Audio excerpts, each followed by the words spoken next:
बंदे जो दोनों थे वो लग ही नहीं रहा था कि सीटीडी के मुलाजम है। मैं और उसके ताया गए घुर्की हॉस्पिटल, हमारे घर के नज़दीक ही है। वहाँ पे जाके जब उनसे पूछा कि यार ये किस तरह हुआ, तो उनका मौक़िफ़ ये था कि हमें वो नज़र नहीं आया। अच्छा था प्रॉपर 8 साल का, वो कोई बिल्ली का बच्चा तो नहीं था जो नज़र ही नहीं आया? कि ऐसे स्पीड्स में ही गुजरते थे, प्रोटोकॉल हो, रेगुलर हो, कुछ भी हो, इन्होंने स्पीड में ही गुजरना है, लेकिन कोई किसी ने हमारी सुनवाई नहीं की।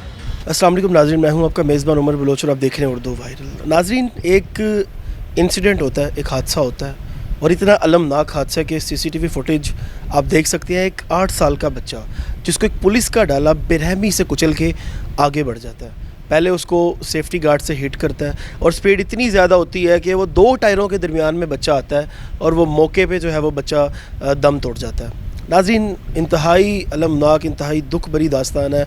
बच्चे के जो अहले खाना है वो तो सामने नहीं आ सकते, उनकी हालत ही नहीं है, उनसे इंसान क्या बात करे। उसके घर में मैं मौजूद हूँ, लेकिन उनके जो बच्चे के वालिद हैं, वालिदा हैं, उनसे हम बात नहीं कर सकते, उनकी कंडीशन ही नहीं है। लेकिन एनी शाहिद जो उनके नेबर्स हैं वो मेरे साथ मौजूद हैं। इन्होंने सारा वो हादसा अपनी आंखों से देखा और सारा क्या मामला था, वो कौन था जो ड्राइव कर रहा था पुलिस का डाला और 110-20 की स्पीड में, एक ये प्राइवेट सोसाइटी है, यहाँ पे जो है वो लोगों का रश होता है, लेकिन 110 की स्पीड में यहाँ से डाला गुजर रहा है, जिसकी वजह से वो बच्चा जान की बाजी हार गया। अस्सलाम वालेकुम। जी वालेकुम अस्सलाम। क्या नाम है आपका? जी मेरा नाम मलिक सयाम है। तो भाई क्या हादसा हुआ, क्या वाकया हुआ? हम सीसीटीवी फुटेज में देख रहे हैं कि बच्चा तो बेचारा जिस तरह किसी दुकान वगैरह पे जा रहा है, उसको पता है मेरा घर है, ये हमारा रोड है, उसको तो नहीं पता था कि अचानक से एक गाड़ी उसके ऊपर से गुजर जाएगी। जी ऐसे ही है, मैं बेसिकली इनका नेबर हूँ, हमारे घर के सामने इनका घर है। नहायत ही ये शरीफ लोग हैं। तो एक्चुअली ये था कि हम गली में 2-3 लड़के क्रिकेट खेल रहे थे, तो इतने में शोर आता है कि हिट कर दिया किसी ने, गाड़ी लग गई है, डाला लग गया, बच्चे को उठा के ले गए हैं। मतलब जाके देखते हैं हम तो पता लगता है कि रेहान को उसने डाले ने हिट किया। तो जैसे ही उन्होंने हिट किया, पहले तो उसका सेफ गार्ड उसको लगा, हिट किया, फिर उसी फोर्स से वो उसी ज़मीन पे हिट किया और उसके बाद आधा डाला उसके ऊपर से गुजर गया। आधा डाला गुजरने के बाद वो दोनों बंदे नीचे उतरे, उसको उठाया, फिर लेके गए। जबकि हमने वो आप सीसीटीवी फुटेज में भी देखेंगे, हम आपको देंगे, आपको पता लग जाएगा, वो बंदे जो दोनों थे वो लग ही नहीं रहा था कि सीटीडी के मुलाजम है।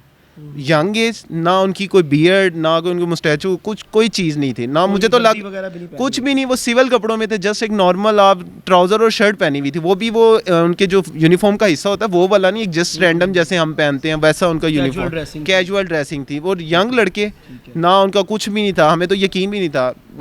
हॉस्पिटल भी वो आए घुर्की, जब हम गए तो उसके वालिद तो नहीं थे, मैं और उसके ताया गए घुर्की हॉस्पिटल, हमारे घर के नज़दीक ही है। तो वहाँ पे जाके जब उनसे पूछा कि यार ये किस तरह हुआ, तो उनका मौक़िफ़ ये था कि हमें वो नज़र नहीं आया।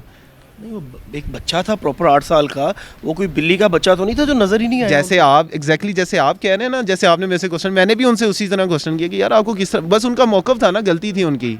तो ये सारा करने पर वो उस बच्चे की हालत उसी टाइम क्रिटिकल हो गई थी, क्योंकि उन्होंने काफ़ी स्पीड से हिट किया था। आप ये देखेंगे कि ये हमारा मेन रोड कोई इतना बड़ा रनवे नहीं है कि यहाँ पे, और ये कोई इतना लंबा ट्रैक भी नहीं है कि 4-5 किलोमीटर का ट्रैक हो जिस पे गाड़ी स्पीड में जाए। अब अगर आप स्पीड करेंगे तो साथ रोड ख़त्म हो जाएगा। ये छोटा सा रोड है, यहाँ पे लोग पैदल भी क्रॉस कर रहे होते हैं, बाइक पे भी जा रहे होते हैं, अपनी गाड़ियों से भी जा रहे होते हैं। ये इनका रोज़ का मामूल था कि ऐसे स्पीड्स में ही गुजरते थे, प्रोटोकॉल हो, रेगुलर हो, कुछ भी हो, इन्होंने स्पीड में ही गुजरना है।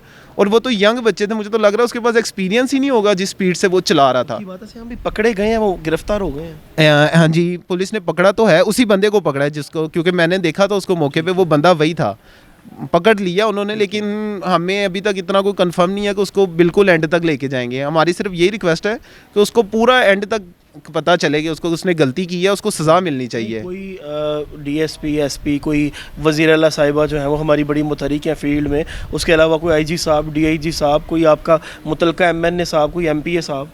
नहीं, ऐसा कोई भी नहीं, ना कोई एमएनए एमपीए साहब की तरफ से कोई सुनवाई हुई। हाँ, डीएसपी एसपी साहब है, वो भी हमारे प्रोटेस्ट करने पर, पीसफुल प्रोटेस्ट करने पर, कल हमने रोड ब्लॉक किया पूरी स्कीम वालों ने, क्योंकि ये इंसिडेंट ऐसा था, हमारा भी बच्चा था, हमारा भतीजा था, उस वजह से हमने प्रोटेस्ट किया, जिसकी वजह से उनको अपने आना पड़ा कि रोड ब्लॉक करें। उस पर एसएचओज, डीएसपी, एसपी तक साहब तक आए, वो आए, वरना इसके अलावा कोई हमारे एमएनए नहीं सुना। हालांकि हमारे इधर के एमपीए वगैरह मुतहरिक हैं, आते रहते हैं, लेकिन उन्होंने इस पर कोई नज़रसानी नहीं की, कोई आके नहीं सुना।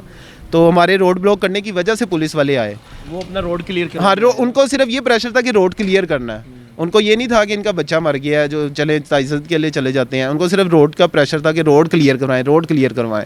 तो कोई ऐसा सच नहीं आया, लोग आए कि उनको ताज़ियत के लिए आए, उसके माँ बाप के पास ही आए बिल्कुल कि यार आके करें। हमारी स्कीम वाले पूरे आए लोग कि यार नहीं हम जाते हैं। वाकई ऐसा था, हर बंदे के दिल में था यार हमारा भी बच्चा जा सकता है, हमारा भतीजा जा सकता है, भांजा जा सकता है। ये सिर्फ अपने पे था, लेकिन कोई किसी ने हमारी सुनवाई नहीं की। नाज़रीन, ये सारी सूरत हाल है, लेकिन यहाँ पे जो दुख वाली बात है वो ये है कि अभी तक मुतलका कोई गवर्नमेंट के बड़े ऑफिसर, मैं कहता हूँ कि जितना बड़ा ये हादसा है, मरीम नवाज़ साहिबा को यहाँ पे बज़ाते खुद आना चाहिए था। आके बच्चे की वालदा को कोई हौसला देती, वालिद को कोई हौसला देती। आपके कंधों पे बड़ा भारी बोझ है, ये हमारी आवाम है, ये आपकी आवाम है। इन्हीं के ज़रिए ही आप लोग जो है वो गवर्नमेंट में आते हैं, और इन्हीं के साथ अगर ज़्यादती होगी तो मेरे ख्याल से ये मुल्क में हमारे कानून की बालादस्ती नहीं होगी। मेहरबानी फरमा के इनको oblige करें, इनके पास आएँ, क्योंकि बच्चा तो अब वापस नहीं आ सकता। अब रह जाता है इंसाफ, और इंसाफ जो है वो अगर फ्राहम नहीं किया जाता, फिर ऊपर रब की ज़ात बेशक मौजूद है, और फिर जब आप लोगों को इंसाफ नहीं देंगे तो मेरा रब फिर कभी भी नाइंसाफ़ी किसी के साथ नहीं करता, और उसका इंसाफ बड़ा सख्त होता है। मेहरबानी फरमा के इनसे आके मिलिएगा, इनको इंसाफ आपने लाजमी फ़राहम करना। अपने मेज़बान को दीजिए इजाज़त। अल्लाह निगहबान।